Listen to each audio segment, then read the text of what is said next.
Hola, muy buenos días. Los saluda Salvador Garrido, socio de Garrido Licona. Estoy muy complacido de abrirles la puerta de nuestras casas para efectos de platicar acerca de un tema relevante.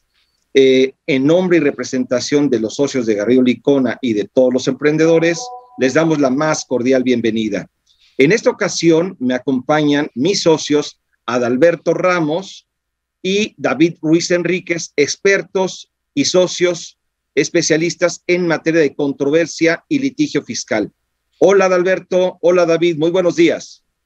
Buenos días, Salvador, David. Un placer compartir este foro con ustedes y a la audiencia, por supuesto, que se conecte y nos escuche. ¿Qué tal, Salvador? Buenos días, Adalberto, buenos días a la audiencia. Con mucho gusto estar en esta plática que vamos a tener. Bueno, pues vamos a dar inicio a esta plática. En esta ocasión trataremos el Plan Maestro de Fiscalización y Recaudación 2023, que recientemente las autoridades fiscales han dado a conocer y que obviamente siempre trae dolores de cabeza, preocupaciones, y por ello es que desde hoy debemos iniciar preparando a nuestra línea defensiva. Plan Maestro de Fiscalización y Recaudación 2023, prepara tu línea defensiva, es el tema que vamos a exponer hoy. Y bueno, para iniciar con esta situación y con este punto álgido, David, pues platícanos qué es el Plan Maestro de Fiscalización, en términos generales, sus antecedentes, y bueno, qué es lo que hoy en día nos está presentando el gobierno federal a través del Servicio de Administración Tributaria. David Ruiz, socio de controversia y litigio fiscal en Garrido Licona, por favor. Claro que sí, Salvador. Es un plan que finalmente contiene las acciones que va y ya está implementando el Servicio de Administración Tributaria para finalmente obtener la recaudación esperada.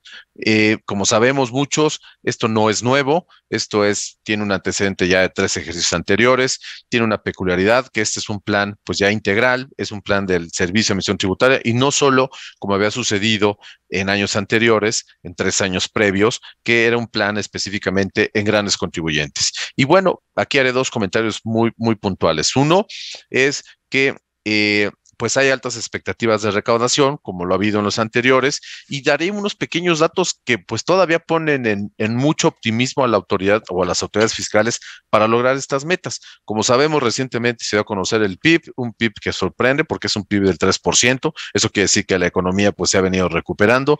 2, el tipo de cambio, hoy amanecimos con un tipo de cambio pues de 18.50 y tantos, y bueno, y también relacionar y no perder de vista que de tiempo en tiempo pues la autoridad nos da a conocer los informes de cómo va recaudando y eso finalmente refleja lo que ha funcionado en el pasado y este plan lo vuelve a reconfirmar. Es decir, este es un plan que de manera muy específica da las acciones que va a seguir el SAT para obtener mayor recaudación.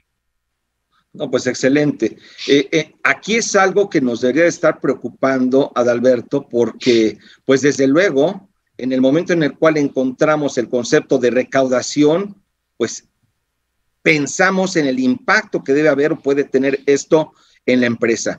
Aquí la pregunta es, ¿recaudación equivale a más pago de impuestos? ¿Se están incrementando los impuestos o por qué habrá más recaudación por parte del SAT a través de este plan maestro? Adalberto Ramos Huerta. Sí, Salvador, mira, efectivamente no hubo una reforma fiscal para 2023 como tal, incrementando impuestos. Sin embargo, ya hemos visto la tendencia en la actual administración de que sí ha habido cambios fiscales, pero principalmente para fortalecer esa fiscalización por parte de la autoridad, darle más herramientas para seguir fiscalizando de una forma más eficiente, que como ya lo apuntaba David, pues cada vez es más eficiente el SAT ya con base en esos novedosos modelos de riesgo que tiene implementados, pues ya es más preciso, ya le tira ciertos patos de forma muy precisa y de ahí que pues por cada peso que invierte en fiscalización, pues recupera arriba de 100 pesos, ¿no? Entonces, sí está siendo muy eficiente en esa parte y eso es lo que vamos a ver en el resto de la administración, Salvador. Sí, aquí entonces la conclusión es, el plan maestro busca mayor recaudación, no hay un incremento en los impuestos, sino en realidad son acciones a través de las cuales el gobierno federal, Servicio de Administración Tributaria, estará buscando recaudar más a través de auditorías, revisiones de gabinete y otras acciones a las cuales tiene facultades esta autoridad. Bueno, David, ¿a quién persigue?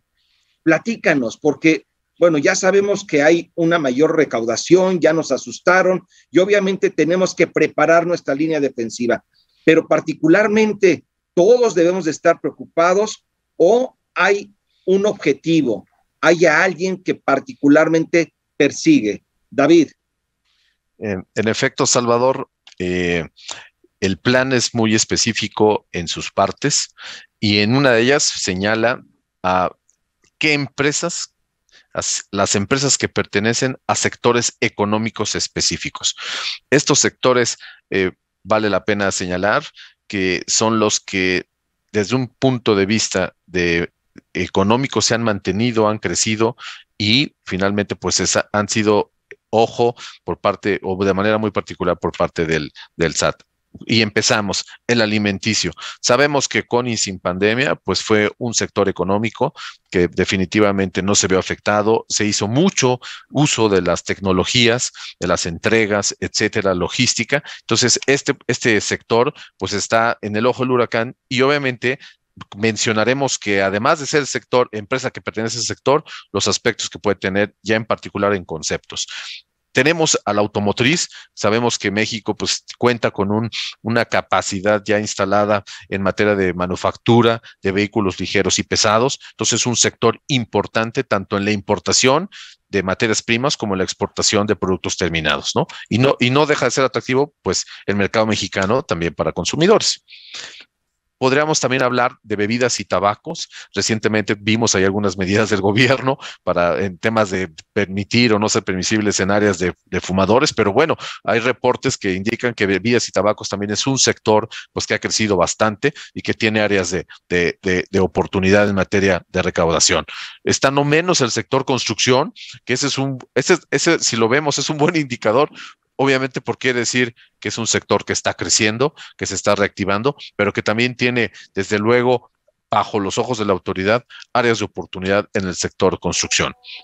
Tenemos el tema de comercio, pues definitivamente en el tema de comercio es sin duda algo que no dejó de tener movimiento a través del comercio electrónico, las plataformas, vimos cómo nos cambió la vida en estos 2 años y nos sigue finalmente cambiando la vida el tema de economía digital. Y bueno, terminaré yo en esta lámina con electrónicos, es un sector nuevo, finalmente se hace la reflexión aquí, hay una capacidad grande en territorio nacional de manufactura de electrónicos y el energético. Hemos escuchado mucho sobre pues la reforma energética, pero obviamente son empresas que también, pues, o por obvias razones no han dejado de tener ingresos considerables desde la perspectiva del SAT. Este es un primer bloque de sectores económicos. Sí, el segundo bloque al que nos referimos que se está persiguiendo o se perseguirá en este plan maestro de fiscalización, Adalberto, ¿cuál es? Sí, mira, en línea, ¿no? Con lo que comentaba David, hay otros sectores que han sido pues altamente fiscalizados incluso en el pasado, como pues son sectores de telecomunicaciones, sistema financiero, servicios inmobiliarios, minería, farmacéutico también, turismo, hotelería y otras también acciones dentro de este plan maestro de fiscalización, Salvador, que sí quiero destacar es que también se habla de una coordinación entre las diferentes administraciones al interior del SAT para fiscalizar, donde vamos a ver a una Administración General de Recaudación, Auditoría Federal, a la Administración de Comercio Exterior, a grandes contribuyentes, trabajando en este tipo de auditorías cruzadas para hacer pues una labor más eficiente. Por otro lado, también dentro de este plan se destacan ciertas gestiones que va a llevar a cabo la autoridad, ¿no? Como uno de ellos va a ser un mayor acompañamiento en el cumplimiento voluntario de las las obligaciones. Vamos a seguir viendo más cartas de invitación, invitando al contribuyente a que si hay diferencias, pues regularice su situación fiscal. Por otro lado, dentro de esos procedimientos de fiscalización también va a haber más incentivos para que los contribuyentes regularicen su situación fiscal y evitar litigios con el contribuyente, que como sabemos, los procesos judiciales pueden tardar 2, 3 años y pues bueno, a nadie le conviene, ¿no? Ni al SAT porque no recauda rápido y al contribuyente porque pues también ahí pueden determinar contingencias importantes, ¿no? También temas de optimización en los procesos de recuperación de créditos fiscales, como cobrar Adalberto, perdón esos que te créditos interrumpa. fiscales. Sí. Aquí algo que yo creo que es importante destacar, porque ya estás empezando a hablar de algunas acciones o puntos sobre los cuales vamos a empezar o bueno, la autoridad va a fiscalizar y va a aplicar este plan maestro, le aplica en este caso a todas las empresas de estos sectores o van en particular a algunas empresas. David, esto es para todos, es decir, desde el pequeño comercio o desde la pequeña empresa, una pyme o incluso una persona física, o estamos hablando de que ya esto va dirigido a empresas y corporativos pues de grandes dimensiones, grandes contribuyentes. Esto que comenta Salvador es algo muy importante. Va dirigido, en principio es un plan del SAT, va para todos. Sin embargo, no debemos de perder de vista que la mayor recaudación y las áreas de fiscalización con mayor oportunidad, y los números hasta hoy lo han dicho, es la Administración General de Grandes Contribuyentes. Sin embargo, como también sabemos, hay grupos que pueden estar en grandes contribuyentes y no, y ahí es donde cobra importancia lo que bien señalaba Adalberto. Es decir, esta fiscalización será ya integral, pero no perdamos de vista que los grandes contribuyentes son importantes en este programa de fiscalización y de recaudación. Y obviamente sabemos que en estos sectores pues hay proveedores pequeñitos, ¿no? Que alimentan una pyme, puede ser un gran proveedor desde la perspectiva de la pyme para una cadena de suministro del sector automotriz. Entonces, pues que debe de estar en orden, debe de cumplir, porque forma parte del sector automotriz. Y así pudiéramos irnos con cada uno de los sectores. Conclusión, va para todos los que pertenezcan, en principio, a estos sectores económicos. O sea, no solamente a los grandes contribuyentes, sino a otras empresas que no siendo grandes contribuyentes tienen este tipo de actividades, David.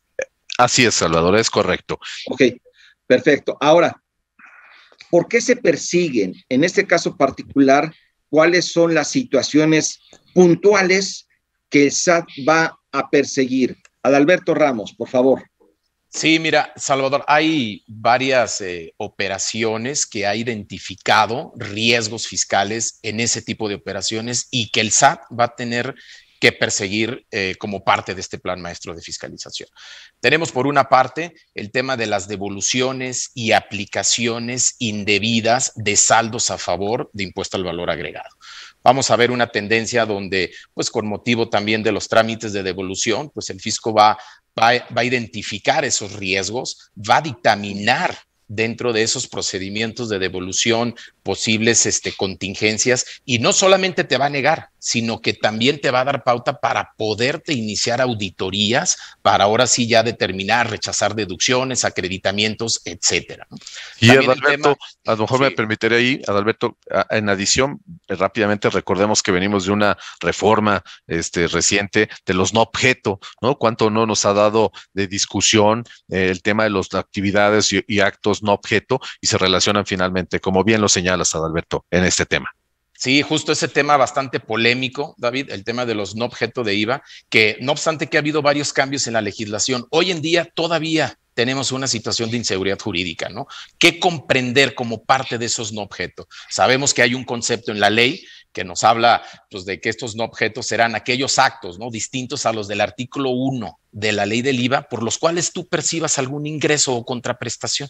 Sin embargo, es tan amplio que podríamos meter dentro de este concepto incluso reembolso, ¿no? Que, por ejemplo, un reembolso pues, sería bastante cuestionable que pueda ser considerado como un objeto, ¿no? Entonces, pienso que va a seguir habiendo procedimientos litigiosos, ¿no? Por esta parte de la determinación de la base del IVA en esta parte, y también el tema de las exportaciones, ¿no? Aplicación de tasa cero de IVA, pues también van a ser operaciones altamente fiscalizables, operaciones de comercio exterior. Y aquí hago una reflexión. Como bien sabemos, pues hoy en día vivimos un fenómeno del nearshoring, donde pues tan solo se habla de que hoy en día tenemos exportaciones como segundo proveedor más importante de Estados Unidos que ascienden aproximadamente a 4.500 millones de dólares, aproximadamente. En 5 años, si esta tendencia continúa, pues podemos estar hablando de exportaciones arriba de 600 millones de dólares, 450,000 millones de dólares y 600,000 millones de dólares en 5 años si continúa esta tendencia. De ahí que va a haber un nicho de oportunidad para la Administración de Comercio Exterior de revisar este tipo de operaciones de comercio exterior, prácticas de subvaluación de valor en aduana, la correcta aplicación de estos programas de beneficios fiscales a la industria manufacturera, programas IMEX, certificaciones de IVA, que pues eso es lo que vamos a estar viendo, que la autoridad va a estar revisando. Sí, sí. Y ahí yo quisiera, perdón David, ahí yo quisiera destacar que estos conceptos de operaciones de comercio exterior está realmente vinculado también con el tema de devoluciones, porque en diversas situaciones, en diversas operaciones, las devoluciones de saldos a favor se generan porque muchas empresas exportan sus productos y aplican tasa cero. Y entonces el saldo, el IVA, que es acreditable, queda como un saldo a favor por virtud de que su operación o el mismo IVA no puede ser acreditado contra un impuesto a cargo. Y entonces ahí hay un vínculo muy fuerte. Hay que verificar que efectivamente la tasa del 0%, ya sea por exportaciones o ya sea por productos que enajenamos o por servicios que prestamos, efectivamente corresponda y no estemos aplicando una tasa de 0% cuando en realidad deberíamos aplicar otra tasa, David. Sí, y es aquí, hablabas de este movimiento aduanero, ¿no? Es bien importante porque empezamos a ver, por un lado, cómo es que la economía, ya lo señalaba Adal, viene con un dinamismo y con un área de oportunidad por la cercanía y esta frontera tan grande económicamente. Obviamente el SAT pues tiene esos datos económicos de crecimiento y de expectativas. Y por otro lado, pues sabemos que si eso se mueve, bueno, pues hay efectos en la tasa cero, a eso quiere decir pues devoluciones de impuesto, mucho despacho aduanero, es decir, importación, exportación, y bueno, pues ahí es donde estarán finalmente revisándose que una importación a tasa cero efectivamente cumpla con los requisitos de verificaciones de origen, tratamientos especiales, ¿no? Al amparo de tratados en comercio exterior. Entonces se va cerrando la pinza. Esto es un rompecabezas ya muy bien armado, visto desde varias autoridades. Oye, David, y también se habla de una subvaluación en operaciones de comercio exterior, David.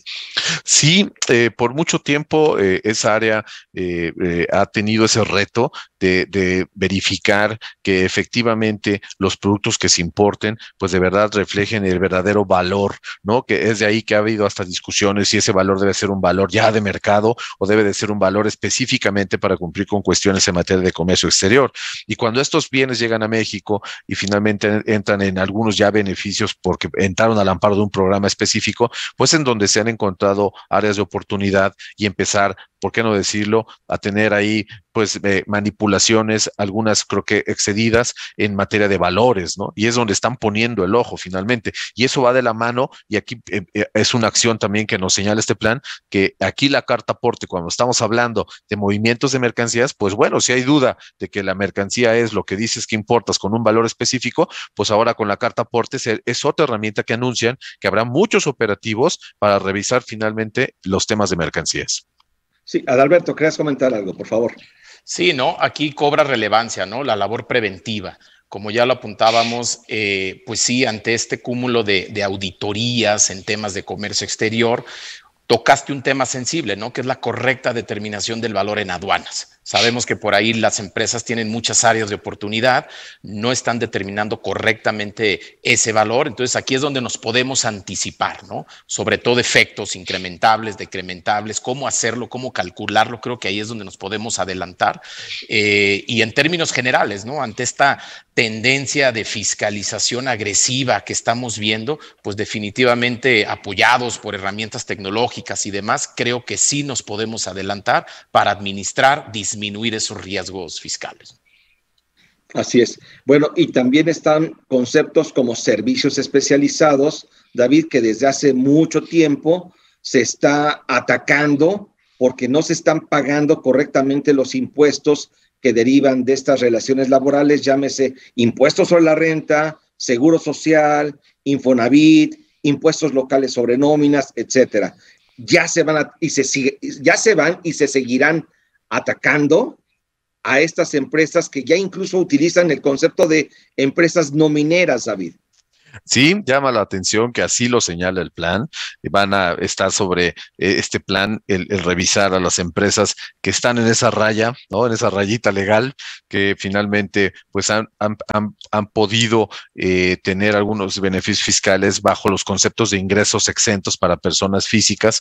Venimos, además, como bien lo señalas, de una reforma laboral importante del año pasado que llevó a una serie de estructuras, no tanto hasta corporativas, sino de ubicación de trabajadores y concretamente del concepto de servicios especializados. Entonces el SAT sabe ya que durante muchos años pues el tema de los ingresos exentos y la conceptualización o el concepto de servicios especializados pues tiene un área de oportunidad importante, pero sí llama la atención, Salvador, que le llaman nomineras, o sea, el término viene así, empresas conocidas como nomineras. Bueno, ya tenemos a las nomineras, Adalberto, pero también se sigue persiguiendo a las factureras. Es correcto, Salvador. También ahí hay que tener mucho cuidado, pues aquellas empresas, ¿no? Que carecen de esa infraestructura de activos, personal para prestar servicios, pues el SAT ya los tiene en el radar y a través de estos procedimientos 69B, que ha sido una herramienta que bastante eficaz para el fisco, donde ha logrado autocorrecciones bastante importantes. Ese también va a ser un enfoque, ¿no? Vamos a seguir viendo esa línea de fiscalización y aquí es donde también cobra relevancia anticiparnos. Lo que comentaba, creo que ya hay herramientas tecnológicas bastante eficientes que nos permiten identificar a esos proveedores de tal forma que en cuanto salga publicado, pues nos llegue la alerta, tenemos plazo de 30 días hábiles para acreditar esa materialidad y evitar esas consecuencias, suspensiones de sellos, auditorías profundas y demás, ¿no? Entonces, hay que evitar eso, ¿no? En esa parte. Sí, y aquí me gustaría añadir brevemente algo. También lo señalan que va a haber mucho más coordinación con las entidades federativas. ¿Esto qué quiere decir? Que además de que el SAT pues ha venido haciendo sus labores de recaudación y fiscalización, pues veremos a las secretarías de finanzas de los estados ya de manera coordinada con los acuerdos de coordinación que hay, revisando IVA, revisando IEPS, revisando impuestos sobre la renta y por qué no decirlo también, hemos empezado a ver pues que también hay revisiones ya más comunes en materia de impuestos locales. Entonces no solo hay que lidiar ahora o hacer frente, tener esta línea defensiva, ¿no? Haciendo alusión a nuestro, bueno, no nuestro, el futuro tazón que viene ahora, el Super Bowl, esta línea defensiva no solo va a ser con autoridades federales, sino también con autoridades estatales, y ahí las cosas, la forma de abordarlas pueden cambiar. Sí, yo aquí quisiera destacar, Adalberto, David, que generalmente pensamos que las autoridades están persiguiendo a las empresas factureras y a las empresas nomineras. Ellos las denominaron así. Pero algo que de repente perdemos de vista es que también se está persiguiendo a quienes contratan esas empresas. Es decir, si tú le compras bienes, servicios a una empresa facturera, estás en problemas y ya caes dentro de esta situación del por qué te pueden perseguir. Y también, si tú tienes un outsourcing y ese outsourcing o servicio especializado, la empresa que tienes contratada no cumple con sus obligaciones fiscales, ya estás en el ojo del huracán y también te pueden perseguir. Esto no es nuevo, pero sí destaco que continuarán los esfuerzos muy fuertes en esa fiscalización que se está haciendo. Tan es así, David, que incluso por eso es que ya la autoridad avisó que el tema de carta aporte ya va a entrar en vigor en breve, David. Sí, sabemos que esta fue una reforma importante para regular el tránsito de mercancías que puso a las empresas en un nuevo reto tecnológico, porque pues, tiene que ver esto mucho con el uso de las tecnologías. Se dijo mucho que es un tema sobre seguridad nacional, porque finalmente pues hablamos de contrabando, ¿no? De posible contrabando, pero pues aquí entran todos, ¿no? Tanto el malo como el bueno, y mucho lo que tú decías, no distingue la ley, ¿no? Y si bien estas reformas están encaminadas a perseguir a los que de verdad hacen contrabando, pues las empresas normales que hacen negocios normales, pues no quedan a salvo de estas revisiones que llevará a cabo, pues finalmente el gobierno, ¿no? Haciendo estos operativos, y pues hay que estar preparados para ello, porque pues hay temas también de inseguridad jurídica, Alberto, ¿no? Aquí hay temas muy delicados.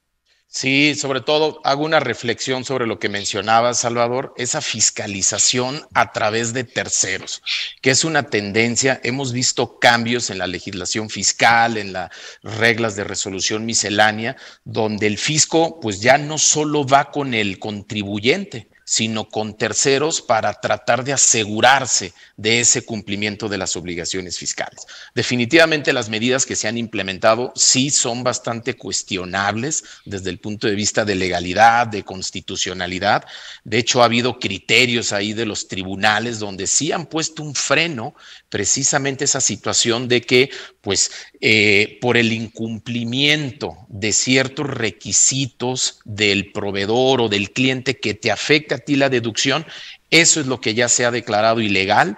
Y te voy a poner un ejemplo, ¿no? El tema de los complementos carta aporte, que pues tú eres un contribuyente cumplido, sin embargo tu proveedor no te lo emite en los plazos, eso pone en riesgo tu deducción, tu acreditamiento. Igual el tema de servicios especializados que platicaban, pues también yo puedo tener todo en orden. Si tu proveedor está en algún incumplimiento, pues eso pone en riesgo tu deducción, tu acreditamiento. De ahí que, pues bueno, es una realidad. Lo cierto es de que los tribunales ya han puesto freno a esa situación, pero pues no obstante que los tribunales han puesto freno, pues sí nos tenemos que ocupar para disminuir esos riesgos fiscales, ¿no? A través de herramientas. Aquí platicaban de los servicios especializados, pues hay herramientas tecnológicas muy eficientes, ¿no? Que pueden fungir como una especie de repositorio documental donde los proveedores constantemente están subiendo su información y de esta forma pues la empresa pues tiene ese control del proveedor, de la información, que se cumplen con las obligaciones en temas de IMSS, Infonavit, en temas fiscales, todo eso que te permite, ¿no? Hacer ese monitoreo, porque pues por ahí va, ¿no? Esa línea de fiscalización. Sí, y es que esto obedece a que muchas empresas, desde luego, siempre estamos buscando disminuir los costos, hacer más rentable nuestra empresa. Y en consecuencia, estas empresas logran esa optimización de costos, pues a través de la contratación de personal sobre los cuales no cumplen sus relaciones laborales, llámese el pago de sueldos, el pago de prestaciones en términos de la ley, o de impuestos, como puede ser, insisto, impuestos sobre la renta, seguro social e Infonavit. El problema de esta circunstancia, que parecería beneficiosa para la empresa, es que hoy tengo un ahorro, pero también tengo un problema muy fuerte porque hay un cruce de información por parte de las diversas autoridades en donde es muy probable que me van a determinar créditos fiscales, porque ese cruce de información está dado para identificar todas estas omisiones en el pago de los impuestos. Por eso aquí la reflexión es tener cuidado con este concepto, con lo que es la utilización de estas herramientas tecnológicas. Pero vamos de lo más sencillito, en donde ya vimos temas de devoluciones. Si tienes devolución, aguas. Si tienes operaciones de comercio exterior, también debes tener cuidado. Si tienes contratados servicios especializados, de igual manera. Obviamente hay que cuidar a los proveedores del 69B para confirmar que no sean de esas empresas consideradas como simuladoras en materia fiscal, pero hay otros conceptos más complejos, David. El tema de reestructuras corporativas, así como fusiones y escisiones. ¿Qué nos dices al respecto, David? Ahí, ¿qué es lo que la autoridad está persiguiendo? Sí, como sabemos, es muy común que los grupos entren en una fusión o una escisión porque finalmente su negocio lo requiere. O porque hay en ocasiones, como sucedió el año anterior con la reforma laboral, que fue necesario llevar a cabo este tipo de operaciones que se consideran reestructuras o parte de una reestructura. ¿Qué hemos visto? Que la autoridad finalmente ha puesto mucho hincapié en fusiones y escisiones, analizándoles bajo la perspectiva de razón de negocios, la famosa razón de negocios. Es decir, que no persigan un fin meramente fiscal, sino que de verdad estén respaldadas con una verdadera razón de los negocios del grupo. Es entonces donde el SAT ha puesto el ojo, en donde finalmente viene acompañado de una serie de cumplimientos, incluso porque sabemos que si bien es cierto, una cosa es la sustancia, pero estos dos movimientos corporativos muy particulares, pues están acompañados de una serie de avisos incluso, ¿no? De ir y presentar mi cancelación del RFC. Hemos el año pasado tenido muchos retos para que estos avisos pues puedan ser contestados y aceptados por las autoridades fiscales, porque como sabemos hay un requisito previo a que nos den el sí, y es decir, que estemos en orden, que no haya estas famosas diferencias que nos detectan de tiempo en tiempo. Y es en donde finalmente para ir a un aviso de fusión, escisión, pues tienes que llevar tu cumplimiento al 100%, porque hay de ti que te salga una diferencia en una retención que puede ser incluso un tema de cruce erróneo, un tema que incluso pueda ser responsabilidad de la propia autoridad. Pero bueno, en escisiones y fusiones hemos visto que han sido revisadas. A la par de esto, pues hay algunas eficiencias fiscales, es decir, planeaciones que al SAT no le han gustado, que le han sido excesivas y que las ha estado finalmente observando. Y esto, pues se complementa con el concepto de reestructuras corporativas que involucra fusiones, escisiones, pero también movimientos como cuáles, ¿no? Reducciones de capital, aumentos de capital, diluciones en las cuentas de, ¿cómo se llama?, de capital social. Y bueno, como broche de oro, pues si involucramos un grupo multinacional, sea mexicano o extranjero, pues también puede estar el uso de los tratados fiscales. Entonces, ahí está cerrada la pinza, porque finalmente tienes temas muy particulares de movimientos corporativos, pero también cuando involucras otros instrumentos como son los tratados fiscales, ¿no? Pagos al extranjero, sí, etcétera. Sí. Yo aquí quiero dividir este punto de reestructuras corporativas, fusiones y escisiones en dos apartados. El primero de ellos es el tema de razón de negocios, Adalberto, y el segundo de ellos es que también están atacando, David, el tema de los atributos fiscales en las empresas. Adalberto, en lo que se refiere a razones de negocios, ¿qué es lo que la autoridad estará buscando o identificando como una situación de recaudación fiscal?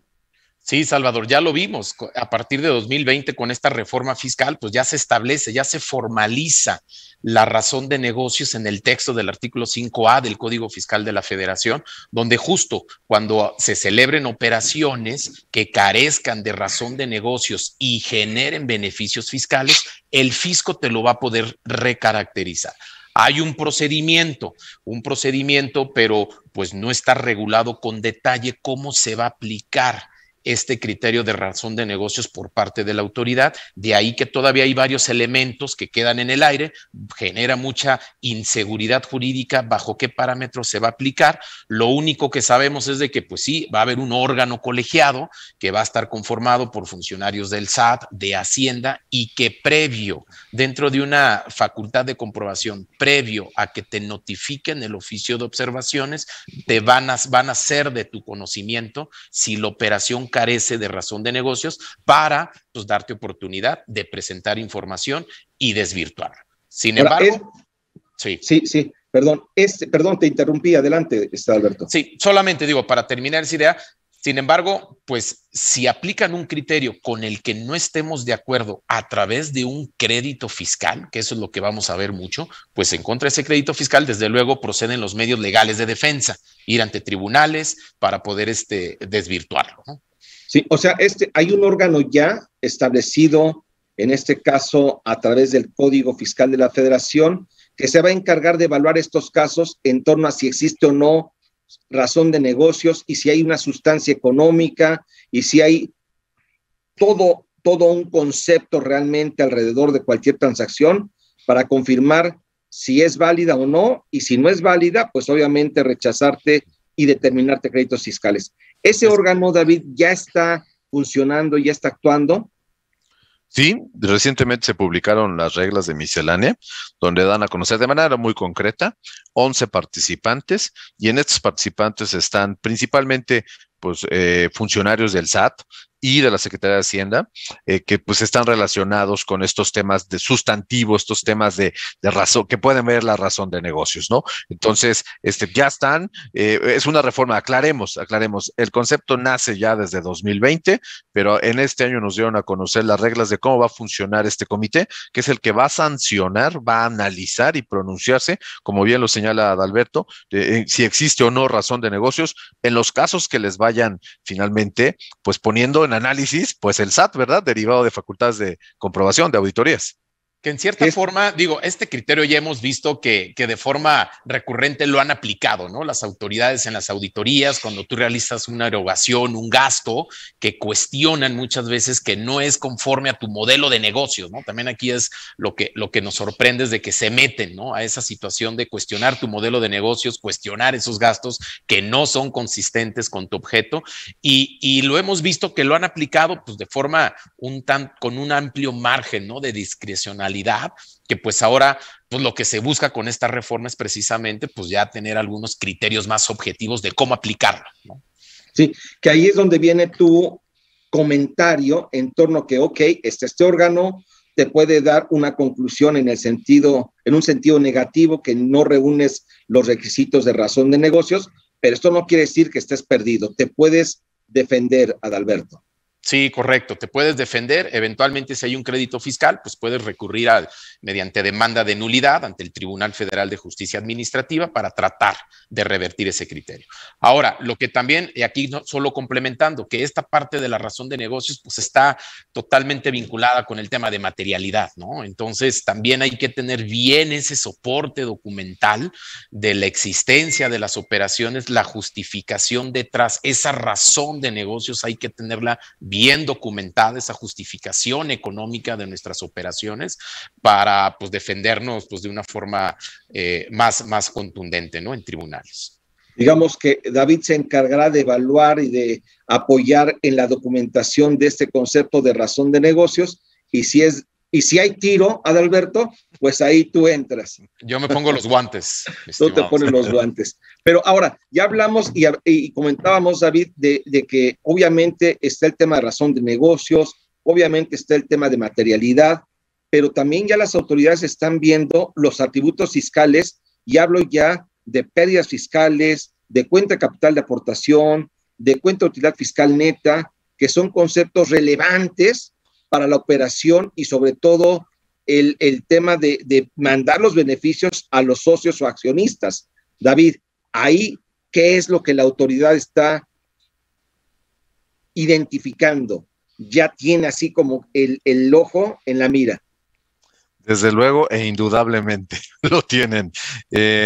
Estos valores, como lo señala, estos fondos fiscales, pues son realmente ya vamos a decir CUCA y CUFIN en principio, pues son valores que se materializan sus beneficios, ¿no? Estas cantidades que se encuentran en estos valores, pues son los beneficios que se pueden ir, concretamente la CUFIN, pues dividendos a los accionistas, y la cuenta de capital de aportación, pues es los reembolsos, ¿no? Las reducciones de capital, pues que en principio son las aportaciones que de inicio o de tiempo en tiempo hicieron los accionistas, que se pueden llevar también válidamente. Pero ¿qué se ha detectado aquí? Pues un problema de soporte documental, ¿no? De estar debidamente soportado, y esto va aparejado pues con un problema de materialidad, ya lo señalabas, Alberto, de tener los elementos necesarios, pero no más allá de necesarios, sino los convincentes de acuerdo con los criterios de las autoridades fiscales, pues para poder soportar estos valores en el tema de CUCA y CUFIN, y eso obviamente pues impacta en los accionistas, ¿no? Porque decir que una reducción de capital, un pago de un dividendo, pues estuvieron libres de impuesto, y después de una revisión estos valores no son los que eran o que se consideraron para estos movimientos, pues eso impacta en un pago de impuestos en los accionistas. Entonces, eso es súper importante. Y además, hilándolo con el tema de las pérdidas fiscales, pues bueno, el tema de pérdidas fiscales tiene más o menos la misma suerte. Si bien es cierto, no beneficia de manera directa al accionista, pero sí a las empresas. Bueno, pues es un concepto válido, legal, en donde la autoridad fiscal pues ha estado haciendo hincapié de explícame por qué pierdes, ¿eh? ¿Por qué en tu giro, en tu sector que te estoy dando a conocer, económico, que todos los que pertenecen al sector ganan? ¿Por qué tú has venido perdiendo? ¿Sí? Y además te publiqué ayer las tasas efectivas. Si no estás en ese parámetro, explícame por qué tienes pérdida fiscal. Y es entonces donde se vuelve interesante tener los elementos para poder sustentar lo que a los ojos del SAT es cuestionable. Sí, aquí nos están haciendo una pregunta en torno al tema de capital y en particular cuenta capital de aportación y reducciones de capital. Y la pregunta es si solamente se están enfocando las autoridades a aquella determinación de la CUCA con motivo de reestructuraciones corporativas o en general a todas, David. En general a todas. La experiencia ya nos lleva que en muchas de las auditorías se revisa ya la cuenta de capital de aportación, ¿sí? Que no esté involucrada en una fusión-decisión, pero en la historia de una compañía, cuando te revisan la cuenta de capital de aportación, si en su historia, hace 10 años, tuvo una fusión y una escisión, bueno, pues hay que entrar al análisis de esas cuentas que se sumaron con motivo de estos movimientos o se dividieron. Pero la respuesta es, no es privativo en fusiones y decisiones, es un fondo fiscal que está siendo revisado de manera general. Ok. También nos están preguntando si se distribuyeron dividendos, pero no se realizó un acta de asamblea. ¿Se consideran estos conceptos como ingresos acumulables? Bueno, aquí es parte bueno, aquí es una pregunta muy interesante, porque es parte de la materialidad. Y en materialidad hay cosas que no podemos dejar de tener, ¿sí? Habría que ver el caso en particular, pero en principio de cuentas, yo ahorita le daré la voz a nuestro abogado, Adalberto, pero es una de las cuestiones que básicamente debes de tener el acta, ¿no? Porque es el acuerdo de los accionistas, ¿no? Y habrá que ver, pues, qué sucedió, ¿no? Porque a lo mejor hay alguna cuestión en particular, Adalberto, pero de entrada, pues, ahí hay un tema de análisis, oportuno. Sí, no, y además vemos que cuando te requiere, te cuestiona esa partida, por lo primero que ve el fisco es por el acta de asamblea, ¿no? Donde esté precisamente esa materializada esa operación. Y efectivamente, pues es parte, ¿no? De nuestra obligación, es parte de la contabilidad incluso, ¿no? Contar con todas estas actas de asamblea que pues sustenten, digamos, movimientos en CUCA, CUFIN, pues es lo que te va a pedir, ¿no? Digo, aparte de acreditar esos flujos, de que efectivamente haya un recurso, ¿verdad? Un flujo como tal, pero también las actas de asamblea. Y es lo que hemos estado viendo, ¿no? En las auditorías. Coincido con eso, David. Sí, y además, Adalberto, perdón, no sé si también aquí vale la pena señalar lo de la fecha cierta, ¿no? Habrá que ver el tema de la fecha cierta, ¿no? Porque ya ves que también hay un criterio importante.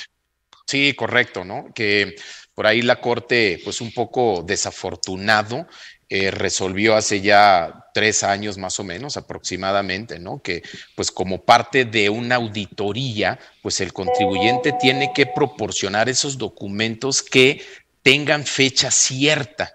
Y si no, pues te va a desconocer la operación, ¿no? Lo cual, pues puede ser bastante cuestionable porque pues te exige un testimonio, una escritura pública y ya un documento privado como tal te lo está desconociendo. Entonces, pues desde el punto de vista civil, pues bastante cuestionable, porque pues a mí en mis clases de derecho me enseñaron otra cosa, ¿no? Que los contratos, el acuerdo de las partes, pues es suficiente para surtir efectos jurídicos, pero ahora pues ya le dan un ingrediente de formalidad adicional para que surte efectos como parte de una auditoría, ¿no? Y dicho sea de paso, a ver, hay otros medios, ¿no? Que también te pueden dar esa fecha cierta, hay herramientas tecnológicas. Creo que hay firmados electrónicos de documentos que tienen todos esos requisitos legales para poder dar fecha cierta a un documento y sin duda creo que en auditorías, si proporcionamos ese material, debiera y debe ser suficiente, ¿no? Para acreditar ese extremo. No hay un pronunciamiento hoy en día de los tribunales sobre este tipo de documentos, si también reúnen el requisito como tal, pero definitivamente se colman todos esos elementos y pensamos que sí tiene esa fecha cierta, ¿no? Sí, y quisiera brevemente, Salvador, comentar algo que tal vez parece muy sencillo y entendido por todos. Pero en la cuenta de capital de aportación hay un elemento que es súper importante. Es si tú, un accionista, dice, oye, hace 40 años yo le entré con 100,000 pesos, újule, ¿necesitas el estado de cuenta de hace 40 años? Oye, ese mismo accionista hace 20 volvió a meter efectivo. ¿Necesitas el estado de cuenta o qué más necesitas? Oye, hace 5 volvió a incrementar capital, aportó dinero. ¿Necesito o no el estado de cuenta, que es el elemento idóneo que están pidiendo finalmente como prueba para estos incrementos de capital? ¿No? Bueno, David, perdón que te interrumpa, pero tuvimos una experiencia, David, que me gustaría platicarla, en donde una de las empresas que asesoramos hizo una capitalización de pasivos y bueno, pues hoy en día estas capitalizaciones deben de estar certificadas por contador público, pero una capitalización de pasivos del pasado, de hace mucho tiempo, no era necesario certificarla por contador público autorizado ante el Servicio de Administración Tributaria. Y esta capitalización provenía pues de una integración de pasivos que fueron precisamente absorbidos por la holding, que pues resulta que era una integración de varias empresas y para poder demostrar esta capitalización la autoridad nos solicitó toda la integración de las empresas y muchísima información para efectos de soportar que efectivamente el pasivo que se estaba capitalizando podía considerarse como parte del capital de aportación en la empresa. Y esto pues obviamente fue una situación muy, muy exhausta para poder reunir toda esa documentación y proporcionársela al Servicio de Administración Tributaria, que aquí afortunadamente logramos el que se reuniera toda esta información y se demostró que era correcta esta capitalización de pasivos y que bueno, esos son los puntos que hoy en día debemos estar cuidando con la finalidad de no tener sustos. Y bueno, pasamos al concepto también de fideicomisos, en donde en el tema de socios y accionistas ya hay también una evaluación para confirmar que no hay temas fiscales que no se estén declarando. Y esto va muy, muy ligado, David, con el tema de beneficiario controlador. Sí, es una obligación. Empiezo con lo último. Beneficiario controlador, pues es una obligación que han surgido muchas dudas para su cumplimiento. Yo cada vez he avanzado más en poder aterrizar criterios para que las empresas puedan cumplir, pero obviamente cuando hablamos de fideicomisos, pues el fideicomiso pues es uno de los que está obligado, sus integrantes están obligados a identificar al beneficiario controlador. Y cuando el plan maestro se refiere a fideicomisos y habla de socios y accionistas, pues también los incluye desde una perspectiva de cuáles son los efectos que ellos tienen con motivo de una reestructuración corporativa, ¿no? Normalmente vemos que los grupos pues se pueden en el transcurso del tiempo llevar a cabo una escisión, una fusión, una venta de acciones a costo fiscal, usando ley, usando tratado, etcétera. Y después, pues el SAT ha observado que en algunos casos, pues el beneficio termina obviamente materializado en socios y accionistas. Y si eso le añadimos que en estas estructuras válidamente establecidas a través de fideicomisos mexicanos o extranjeros, pues es que finalmente se optimizan estas estructuras, ¿no? Y se optimizan de muchas formas. A veces los fideicomisos, como sabemos, son exigencias por instituciones financieras, por entes reguladores, para poder tener o beneficios o poder operar en ciertas operaciones específicas. Entonces, ahí hay una verdadera razón de negocios del uso de los fideicomisos, pero en ojos del SAT ha habido fideicomisos que han servido pues para tener estos velos patrimoniales, estos velos corporativos que no permitan saber que detrás de ellos pues hay estructuras que finalmente hace o permiten eficiencia fiscal y que esto se materializa en personas físicas. Y fíjate, David, ese punto yo complementaría, ¿no? El tema de beneficiario controlador, ¿no? Que precisamente se busca fiscalizar, revisar a ese empresario último que es el que obtiene el beneficio, ¿no? El accionista y demás, ¿no? Y como hoy en día ya se está implementando, pues en la legislación a partir de 2022, pues hay sanciones muy importantes si no se cumple con esa obligación de identificar al beneficiario controlador, tener tu expediente documental que soporte cómo lo identificas, esos procesos de control interno que también los tienes que tener bien documentados y que, dicho sea de paso, es parte de tu contabilidad que la tienes que proporcionar al fisco en caso de que te lo requieran, y son plazos muy cortos, ¿no? De 15 días hábiles. Entonces sí hay que ocuparnos, hay que trabajar en eso ya de forma, digamos, preventiva. Y pues la parte de las sanciones son importantes, ya lo apuntaba, ¿no? Multas que pueden ir de 500,000 a 2 millones de pesos, suspensión de sellos digitales, tu prohibición de contratar con el gobierno, opinión negativa y demás, ¿no? Entonces creo que es de las partes, ¿no? Que sí hay que ocuparnos. Y otro punto a considerar y que ya está actuando sobre ello el Servicio de Administración Tributaria es que ya a los socios y accionistas les está haciendo auditoría ya personal, David.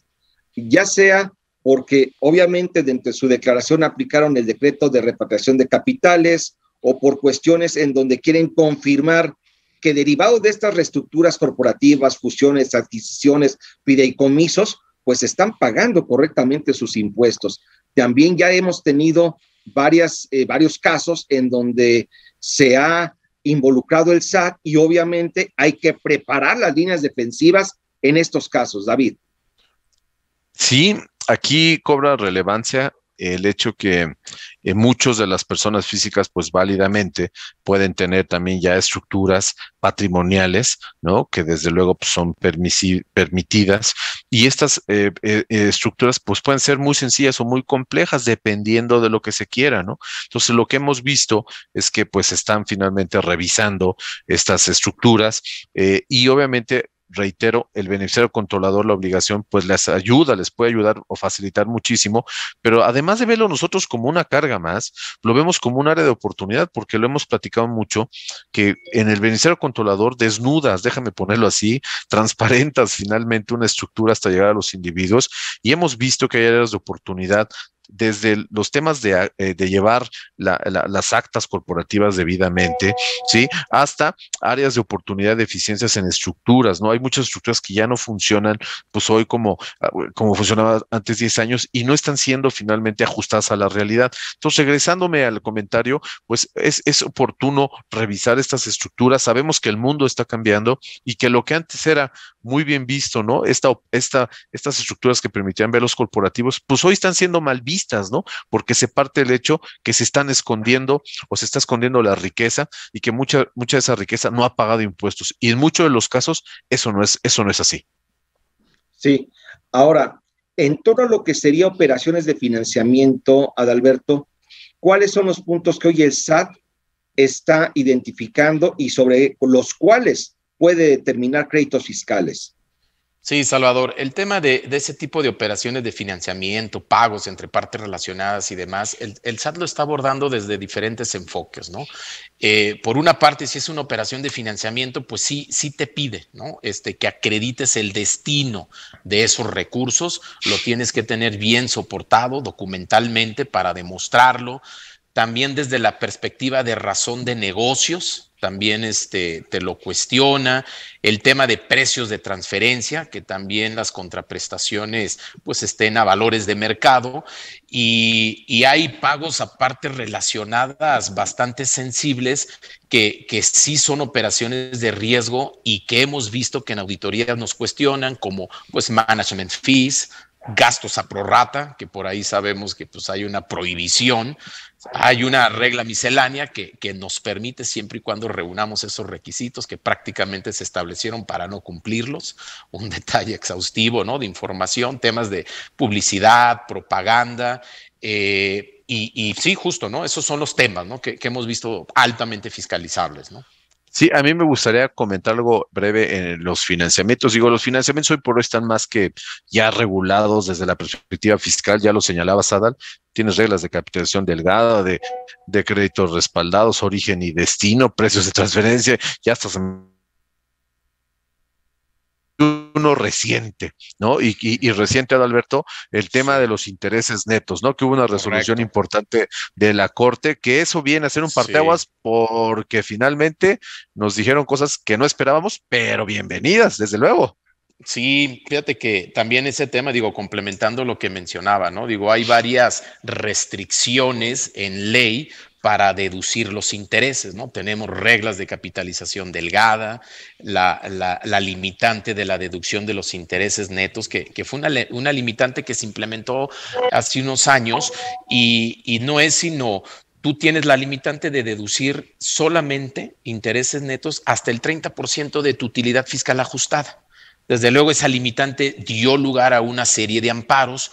Por ahí ya hace unos meses la Corte ya fijó un criterio en el sentido de, pues sí, validó que es constitucional como tal esa limitante de la deducción de intereses netos, pero pues hay otros temas que también quedan en el aire, David, como por ejemplo, por ahí la misma disposición de la ley del impuesto sobre la renta te establece que el SAT va a establecer ciertas reglas para hacer ese cálculo consolidado para determinar esta limitante. Sin embargo, al día de hoy todavía no se establecen esas reglas. También hubo amparos que se presentaron precisamente impugnando esa omisión de las reglas para hacer el cálculo consolidado. Ya la Corte también ahí fijó una postura de que no es inconstitucional, ya se cuenta con los elementos para poder hacer ese cálculo y pues bueno, ya lo tenemos que hacer. Por ahí hay varias áreas que se podrían o trabajar, ¿no? En cómo hacer ese cálculo y pues son temas muy sensibles que efectivamente hablando de operaciones de financiamiento, que es lo que vemos que el fisco va a estar auditando, ¿no? Sí, de los siguientes puntos, en este caso, David, también van a observar o a evaluar temas relacionados con cadena de suministro de hidrocarburos, así como derechos mineros. Ahí, rápidamente, para pasar también ya a qué es lo que debemos de hacer y a preparar nuestra línea defensiva. David, ahí, ¿qué es lo que van a perseguir? Cadena de suministro de hidrocarburos, desde luego está relacionado con lo que se le conoce como el huachicol, ¿no? Realmente sabemos que hoy este sector pues, tiene un reto todavía muy fuerte que está cumpliendo, que son los controles volumétricos. Eso se necesita ser un maestro para poder dominar esa materia, pero bueno, ya están las reglas ahí. Y hoy se insiste en la cadena de suministro, pero esta cadena de suministro llama la atención, Salvador, porque en México, pues si algo finalmente no ha tenido como lo que se esperaba, pues es en el sector de los hidrocarburos. ¿A qué me refiero? A la explotación y exploración, etcétera, las diferentes modalidades que hay en esta cadena. Entonces, nosotros creemos que está mucho dirigido concretamente para los temas de contrabando de hidrocarburos. Y los derechos mineros, pues obviamente es continuar, es un sector ganador, es un sector que deja finalmente muchas utilidades a los grupos que se dedican a esta actividad y no soltarán, pues no van a soltar no los van a dejar finalmente de revisar, porque pues hay varios criterios en materia de deducciones, ¿no? Propios de la actividad. Entonces, y obviamente pues su tasa efectiva, que es la que finalmente se afecta. Concretamente es eso. Ok. Y bueno, finalmente el tema de acreditamiento de IEPS, Adalberto, en donde se va a estar cuidando que efectivamente el IEPS cumpla con todos los requisitos, entre otros rubros, Adalberto. Sí, correcto, Salvador, ¿no? Creo que no solamente son los impuestos tradicionales, ¿no? El renta, impuesto al valor agregado, lo que nos van a estar cuestionando. Hoy en día ya lo estamos viendo como parte de esos procedimientos de fiscalización, el debido criterio de acreditamiento del IEPS, ¿no? Y por ahí también puede representar cantidades bastante importantes, sobre todo para este tipo de sectores, ¿no? Que pues hay un beneficio, pero si se aplica indebidamente, sí puede haber bastantes implicaciones en esa materia, ¿no? Ok, voy a tratar de hacer un resumen de a quiénes en este caso va dirigido este plan maestro de fiscalización y qué puntos son los que deben de estar cuidando. A quienes, en términos generales, grandes contribuyentes, así como empresas que pertenecen al sector automotriz, alimenticio, farmacéutico, comercial, minero, energético, electrónico, hotelería, construcción, etcétera, de los que ya comentamos y que también en la presentación que estamos proyectando se describen y desde luego que van a poder tener acceso todos los participantes en este webinar, así como todas las personas que asesoramos y las que no también. Pueden encontrarla en la página web de Garrido Licona. Ahora, además de este tipo de empresas que están en estos sectores, si tú como empresa tienes devoluciones de impuestos, llámese de IVA o de ISR, pero primordialmente de impuesto al valor agregado, y si tú estás también aplicando tasa cero, ahí puede ser objeto de esta aplicación del Plan Maestro de Fiscalización. También, si tú realizas operaciones de comercio exterior, aguas, cuídate y vigila que estés cumpliendo con todos los puntos en esta materia.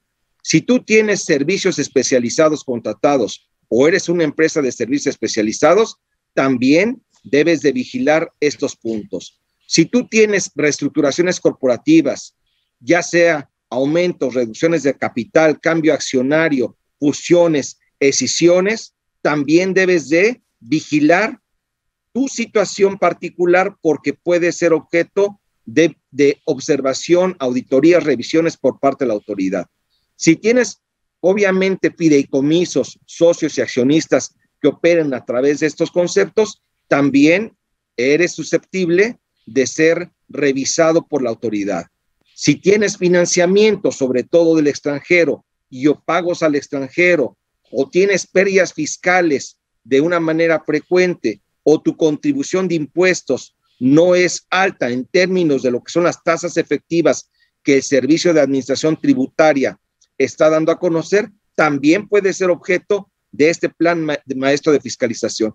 Y bueno, ya hablamos de los nomineros, ya hablamos de los factureros y pues ahora hasta los guachicoleros también. No sé si lo hayan incluido en este contexto con esa definición, pero también ya los van a perseguir. Y pues bueno, estos son en términos generales las personas o empresas, hablando de personas morales, que se van a perseguir y los actos o situaciones y operaciones que el SAT está persiguiendo. Pero bueno, Adalberto, David, ¿y ahora quién podrá defendernos? ¿Qué vamos a hacer? Porque pues no podemos quedarnos con los brazos cruzados a esperar a que me determine un crédito fiscal en donde quizás realmente no existe algo indebido. ¿Debemos esperar una auditoría o tenemos que trabajar desde este momento? Adalberto, ¿tú qué opinas? Sí, mira, creo que este plan maestro de fiscalización da ya las pautas de hacia dónde va y qué va a revisar el fisco. Entonces, con esto, pues creo que ya el contribuyente ya puede prepararse, puede anticiparse. Y un primer punto que quiero destacar es pues ante esta oleada de tasas efectivas, beneficiario controlador, etcétera, estos temas, creo que ya la empresa tiene que primero hacer una autoevaluación de sus riesgos fiscales para identificar dónde están esas áreas de oportunidad, los puntos débiles y que eventualmente el fisco le va a estar cuestionando en caso de que practique una auditoría. Recordemos que el hecho de estar por debajo de esa tasa efectiva que nos da a conocer el SAT, pues no implica que estemos mal. Sin embargo, sí prende una lucecita roja, ¿no? De tener que hacer un trabajo para justificar el por qué estamos por debajo de esa tasa efectiva, para tener bien ese soporte documental y el día de mañana que nos auditen, pues bueno, tener todos los elementos para defendernos, ¿no? Entonces, eso es por una parte. Por otra parte, también nos podemos apoyar ya en herramientas tecnológicas. Por eso, en un par de ocasiones, yo durante mis intervenciones en esta plática, ligaba el tema de la herramienta tecnológica, porque por una parte está el punto fiscal que está fiscalizando la autoridad, pero hay una forma preventiva de cómo anticiparnos y disminuir esos riesgos fiscales. Si sabemos que hay cartas de invitación donde nos cuestionan esas diferencias entre nuestra información con la base de datos del SAT, pues bueno, hay una solución que nos permite hacer esas conciliaciones de forma anticipada para poder, ¿no? Evitar esas discrepancias temas de REPSE y demás, ¿no? Entonces, en términos generales, las empresas tienen que establecer procesos, controles internos apoyados de procesos tecnológicos para disminuir y, en su caso, administrar esos riesgos fiscales. Sí, y yo en este orden de ideas, me parece que el uso de la tecnología, muchas empresas están apostando porque se involucre ya o la involucraron ya en sus procesos comerciales, en sus procesos de cadena de suministro, etcétera. Pero cuando llegas y esas empresas eh, han sido o son cuestionadas con un cruce de CFDIs y les pides la información, te das cuenta que esos niveles de inversión de tecnología no están en el cumplimiento fiscal. Y el cumplimiento fiscal, pues, es una etapa o es un aspecto muy importante porque es parte del éxito de las empresas y que puedan tener día a día, pues, llevar a cabo las mismas, ¿no? Y que esto no se vuelva un dolor de cabeza. Entonces, el uso de la tecnología, reiteramos, es súper importante.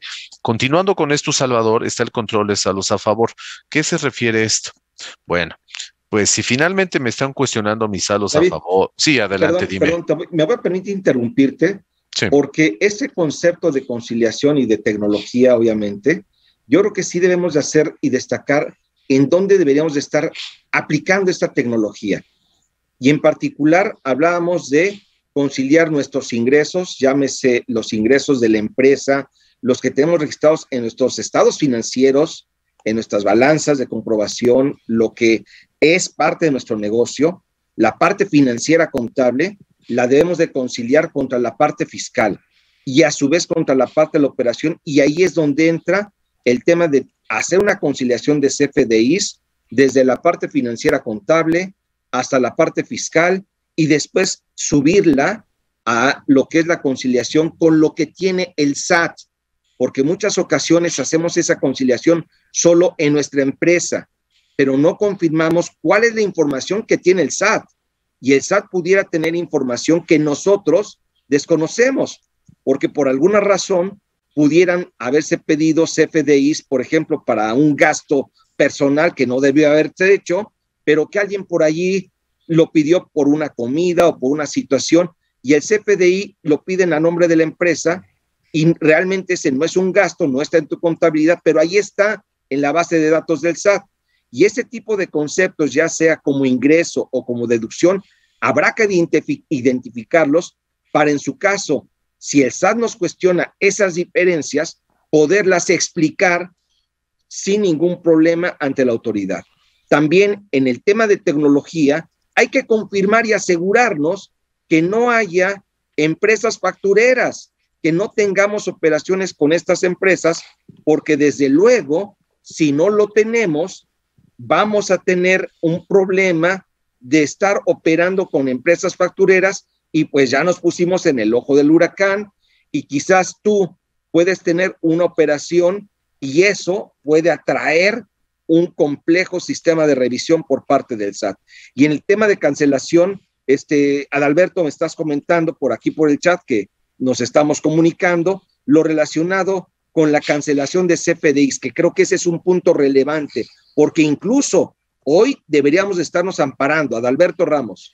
Bueno, y sobre todo, Salvador, porque pues, recordemos que ya hay una limitante, ¿no? Para poder cancelar CFDIs, una limitante en cuanto a la temporalidad, que ya no podemos cancelar CFDIs de ejercicios anteriores.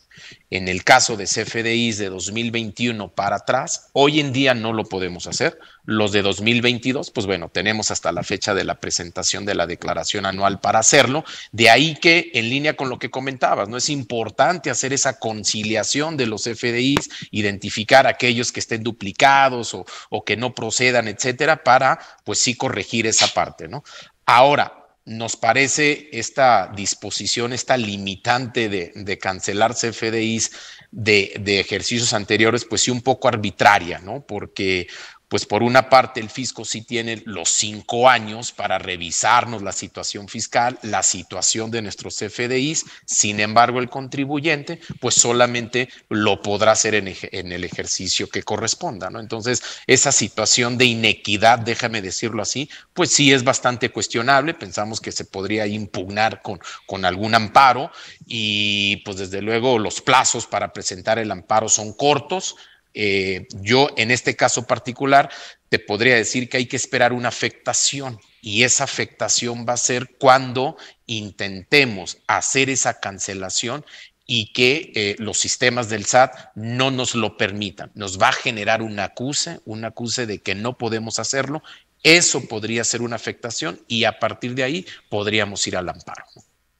Sí, que también, perdón David, porque este también es un punto relevante, el tema de carta aporte, que hoy también entra dentro de este concepto en donde la tecnología nos tiene que ayudar a hacer esta conciliación de CFDIs, complementos de pago, cancelaciones, pero además carta aporte y además servicios especializados en donde nuestra herramienta tecnológica nos debe permitir confirmar que nuestros proveedores tienen toda la información relacionada con el pago de nóminas, las prestaciones, el pago de impuestos, seguro social, impuestos sobre la renta, etcétera, etcétera, etcétera. Es decir, si el uso de herramientas tecnológicas, y aquí sí destaco, es algo indispensable. Si ustedes hoy en día, empresas, en este caso, no lo tienen, deberían de estar ya buscando las mismas, porque el SAT hoy, de una manera muy sencilla, está determinando créditos fiscales y está enviando cartas de invitación por este concepto. Y hablabas justo por eso, David, del tema de saldos a favor. Aquí también se destaca esa situación, David. Sí, porque todo esto que se ha comentado en materia de cancelación, por ejemplo, el tener un control estricto de tus CFDIs, pues un CFDI tiene afectaciones en renta y seguramente en IVA, ya sea una tasa cero, una exención o un acto grabado al 16. Entonces, ¿qué es lo que está sucediendo en el control de los saldos a favor? Si no se lleva un control adecuado de emisión y de recepción de CFDIs a través del uso de las tecnologías, esto finalmente, ¿en dónde se ve reflejado? Pues en los saldos a favor.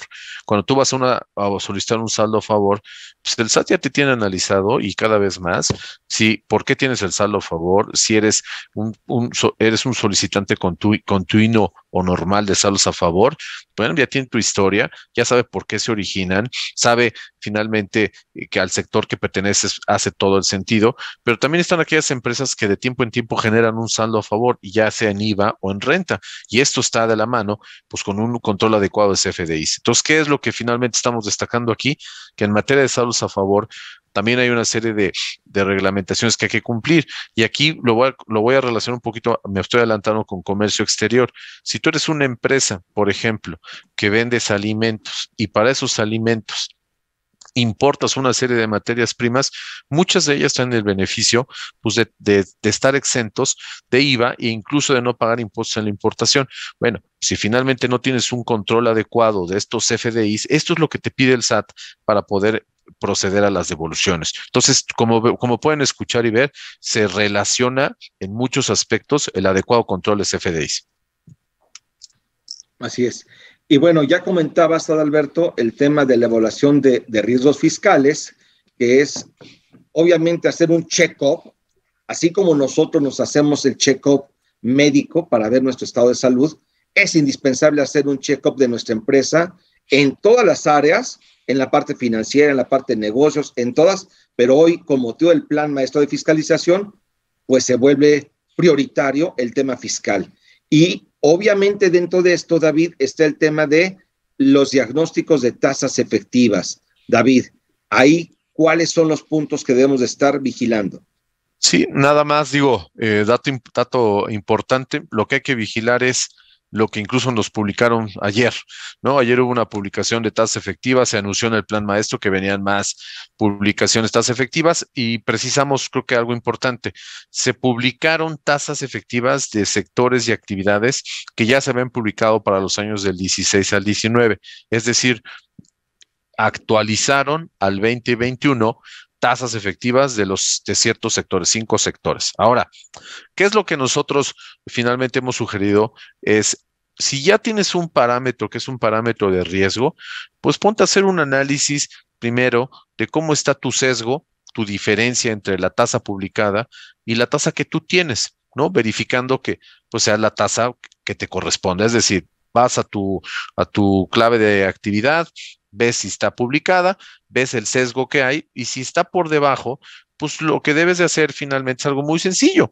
tener las razones, motivos, que ahí se puede poner muy interesante, para poder justificar en caso de una carta de invitación o una auditoría donde se cuestionan las tasas efectivas, pues tener estos elementos para poder soportar que tu tasa es la correcta por cuestiones de economía, sector, nicho, etcétera. Entonces, aquí el diagnóstico de tasas efectivas nosotros lo recomendamos y creemos que hay que hacer hincapié en ello porque es también una forma muy sencilla de darte cuenta hasta de temas de áreas de oportunidad en materia de CFDIs. Sí, David, yo también quiero complementar esto hemos platicado de la fiscalización por parte de la autoridad fiscal, pero no olvidemos que esto también puede trascender a la esfera penal. Hemos visto también inicios, averiguaciones, causas penales, precisamente por delitos de defraudación fiscal y demás. Y en este tema, recientemente hubo un criterio de la Suprema Corte de Justicia bastante interesante, que vale la pena traerlo a colación, que señala que pues, la Fiscalía General de la República sí no puede solicitar información bancaria financiera a las instituciones de crédito sin antes mediar una orden judicial. O sea, no lo puede hacer directamente, sino lo tiene que hacer siempre y cuando haya una orden judicial que así lo permita. Por ahí se impugnó un artículo de la Ley de Instituciones de Crédito, el 142, fracción primera, que precisamente le daba esa posibilidad a la Fiscalía General de la República de pedir esa información para integrar sus investigaciones penales. Entonces aquí fue un freno de la Suprema Corte que para salvaguardar los derechos fundamentales de los contribuyentes, antes tiene que haber una orden judicial.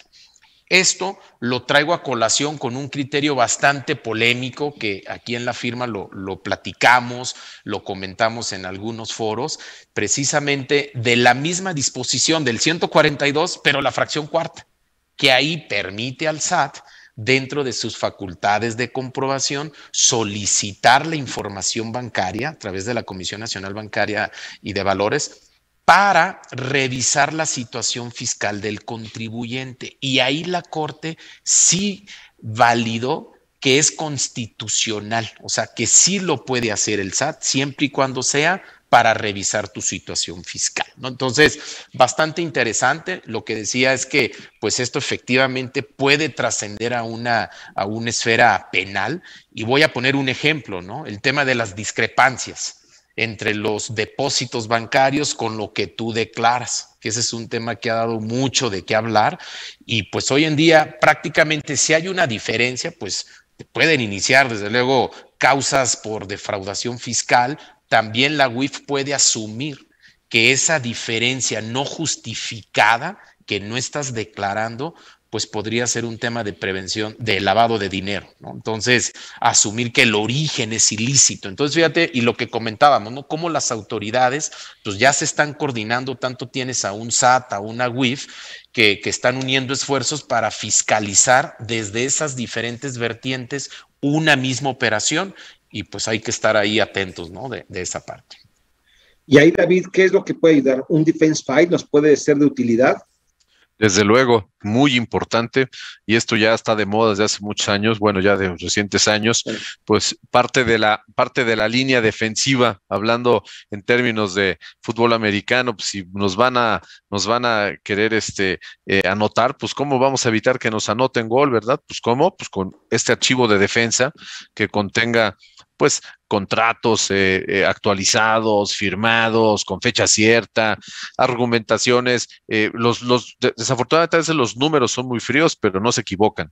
Sin embargo, pues hay que dar esa materialidad, ¿no? Evidencias de servicios prestados, estas conciliaciones nos marcan mucho la pauta para verificar que hay CFDIs emitidos por error de manera duplicada, argumentos legales y financieros que pues se tomaron de tiempo en tiempo, se consideraron para llevar a cabo una operación, los financiamientos, no se diga, ¿no? El origen y destino de los recursos. Entonces hacemos un llamado, creo que es muy oportuno, pues crear estos archivos de defensa.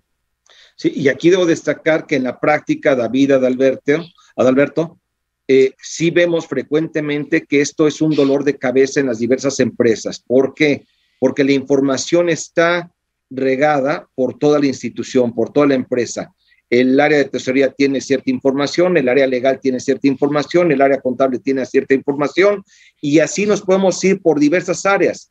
Y aquí también la herramienta tecnológica, que es una bóveda de materialidad, es de gran utilidad, sobre todo porque en un solo lugar, llámese electrónico, podemos almacenar todo este defense file o todo este proceso de documentación que la autoridad nos va a requerir tarde o temprano, y que hoy la verdad es que muchas empresas no lo tienen en el radar. Hoy varias auditorías que se están llevando a cabo están sufriendo las empresas por falta de documentación que esté a la mano y que pueda ser proporcionada oportunamente ante cualquier acto de autoridad. Por ahí la autoridad está dando como piñata a los contribuyentes, palo tras palo, por este tipo de circunstancias de falta de documentación. Y ahí no nada más tenemos que preparar nuestra línea defensiva. Yo diría que debemos ir más allá, ser más ofensivos, preparar nuestra línea ofensiva para reunir toda esta documentación de manera inmediata y desde luego tener esto listo para aquel momento en el cual la autoridad nos lo vaya a solicitar. Y desde luego el tema del dictamen fiscal, David, es algo que viene a cerrar con pinza todo este concepto de fiscalización y plan maestro, porque hoy a través del contador público certificado, el contador tiene la obligación de revelar cualquier omisión o cualquier situación de planeación fiscal indebida que la empresa haya realizado. David. Sí, el dictamen fiscal pues regresó, pero pues ahora sí que regresó recargado con una filosofía pues totalmente distinta. Ya no es permisible incluso revisar en ciertos casos con pruebas selectivas, ¿no? Sino es revisar el 100% del cumplimiento fiscal de una empresa, y así se anunció esta reforma. Pues es el aliado, va a ser el aliado así tal cual del SAT, pues el auditor, el que dictamine, ¿no? Entonces esto requiere pues de un trabajo profundo, de un análisis profundo y de un cumplimiento pues que las empresas deben de tener pues al 100%, ¿no? Entonces la vara está alta en el tema del dictamen fiscal. Sí, sobre todo, y complementando eso, David, pues las empresas tienen que pues, ser sensibles ante esta situación, ¿no? O sea, sí tiene que implementar procesos para pues llevar a cabo una certificación de su cumplimiento fiscal mes a mes, que les dé seguridad jurídica de que sí están al corriente en sus obligaciones. ¿Por qué? Porque como parte del dictamen fiscal hay muchos temas que hay que estar revisando, ¿no? El tema, pues las diferencias, lo que ya platicábamos, ¿no? Conciliaciones de CFDIs, el tema de los proveedores de las listas negras, todo ese tipo de situaciones ya se tienen que reflejar, ¿no? Y se tienen que dar a conocer. De ahí que, pues si nosotros llevamos ese cumplimiento, esa es identificar, déjame decirlo así, hay que identificar esas áreas de oportunidad, esos riesgos fiscales previo a la firma del dictamen, para poder autocorregirlo, enmendarlo y pues con eso, pues sí, superar esa prueba, ¿no? Del famoso dictamen fiscal. Bueno, pues con estos comentarios, Adalberto, David, yo les pido por favor que nos den la última reflexión con la finalidad de dar ese mensaje de impacto a nuestras empresas asesoradas y a las empresas que en este caso nos están acompañando hoy, personas obviamente pertenecientes a estas empresas. ¿Cuál es el mensaje? ¿Cuál es la reflexión? David Ruiz, socio de controversia y litigio fiscal aquí en Garrido Licona. Salvador y Adalberto, no hay duda que nos debemos de poner en forma. No podemos tener una línea defensiva, mucho menos ofensiva, si no estamos en forma. ¿Y a qué me refiero? Ha sido clara la plática en el sentido de tomar la iniciativa, no ser reactivos, tenemos que anticiparnos, y la mejor anticipación es con un buen cumplimiento básico, el cumplimiento, y ya se dijo, el uso de las tecnologías. Y yo en línea con eso, David, complementaría que, pues bueno, hemos visto que la fiscalización es bastante agresiva, pero también hemos visto excesos excesos en cómo determinan contingencias fiscales y pues bueno, no hay que tenerle miedo, ¿no? A los medios legales de defensa, hay que tenerlos presentes, hay forma, ¿no? De atenuar ese efecto, esa agresividad en esta labor fiscalizadora mediante los respectivos medios legales de defensa y hay que hacerlos valer, ¿no? Incluso temas de amparos de forma preventiva. Recordemos que hoy en día y el enfoque que nosotros le damos a los amparos en la firma es que pues el amparo preventivo te permite evitar una situación de riesgo, alguna medida fiscalizadora agresiva como una suspensión de sellos, etcétera, cancelación de CFDIs, etcétera. Entonces creo que por ahí se pueden activar amparos preventivos para evitar esas consecuencias de una fiscalización agresiva. Así es, Adalberto. Yo cerraría diciendo, hoy la optimización, los ahorros, los beneficios se van a dar y están vinculados con la prevención. Si tú hoy previenes, estoy convencido de que hoy podrás ahorrar dinero que en el futuro te puede costar muchísimo. La prevención es indispensable. Y si algo sucede y te preguntas si ahora quién podrá defenderme, pues aquí yo te diría, asesórate. Para ello está Adalberto Ramos y está David Ruiz, quienes te pueden proporcionar apoyo en esta materia. Muchas gracias a todos por acompañarnos en este webinar, Plan Maestro de Fiscalización, prepara tu línea defensiva. Les invito también al próximo webinar que se celebrará la próxima semana. Por ahí si me confirman, es el próximo miércoles, me parece también, o jueves de la próxima semana. Perdón por el lapsus brutus de mi parte, ahorita con tanta información que estoy recibiendo, pero bueno, la próxima semana también tenemos un webinar, es el miércoles 8 a las 10 de la mañana, aquí en el mismo canal, y desde luego también les pido, si es posible, que nos acompañen a nuestro programa, sin duda, #asesórate, todos los martes de 9 a 10 de la noche por el Heraldo Radio, y hoy, todos los jueves, también ya estoy participando en el programa de Jesús Martín Mendoza en TV, el Heraldo TV. A las 2 de la tarde estaré por ahí haciendo comentarios relacionados con el Plan Maestro de Fiscalización hoy alrededor de las 2:40. Están también las páginas, la página de Garrido Licona, están los boletines, los tips. Hay mucha información que pueden consultar. Somos muy activos en todos estos temas y si tienen duda, por favor, pregúntenos. Los especialistas estamos para asesorarlos y esta asesoría en principio no cuesta. Muchas gracias nuevamente. Hasta la próxima.